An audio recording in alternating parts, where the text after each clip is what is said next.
Guys, ito po magpapalit po ako ng ano dito, cam follower, isang TMX to.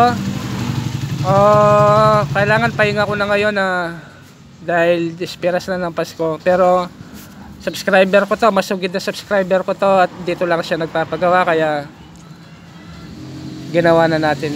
Yan. Papalit lang ako ng cam follower dito dahil napakaingay na. Okay, isang TMX 155.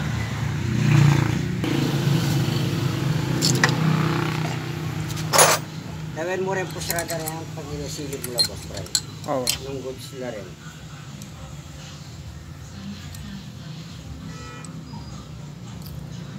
O mas goods na rin ang neto. Ayan guys, bunutin na natin to. Yan. Magpapalit lang tayo dito, follower. Yan. Yun. Ito lang yung ayan, no? Ay guwit na, kamotors. Yan. Ayan, no? Gas-gas na. Oh. Okay. Yung timing gear nito, bago pa lang yung timing gear niya. Yan, no? May gas-gas na. Wala na. Ano na siya? Pasapad na.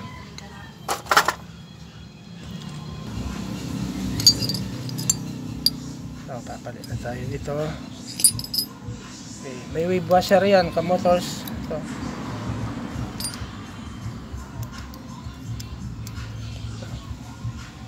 Okay. Ito ilalagay natin pag lang, ito para compatible na lang sila pag din yung timing gear nun eh. Yung wave washer.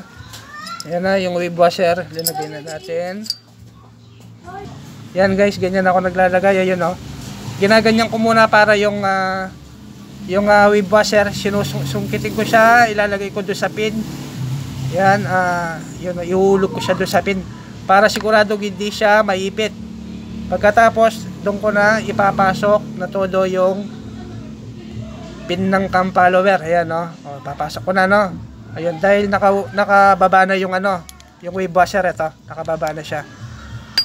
Okay, yan o. Itataas ko lang siya niyan. Yun na. Yan, okay. Ayun na. Pasok na. Okay, ganyan yung gawin niya para sigurado hindi maiipit yung wave washer. Kapag naiipit yun, magka-crack yun, tapos mahuhulog sa timing gear natin. Masisira yung timing gear. Okay, ganyan yung proseso ko sa paglagay ng cam follower at yung wave washer. Bago nyo ilagay, applyin nyo na siya ng langis. Okay, para mag-ano na yung langis sa kanya. Sa kanyang cam follower. Okay guys, yan po, pinandar na namin, yan. Palit po kami dito ng cam follower. Yan po siya. Yan na po siya. Yan. Hanggang dito na lamang po.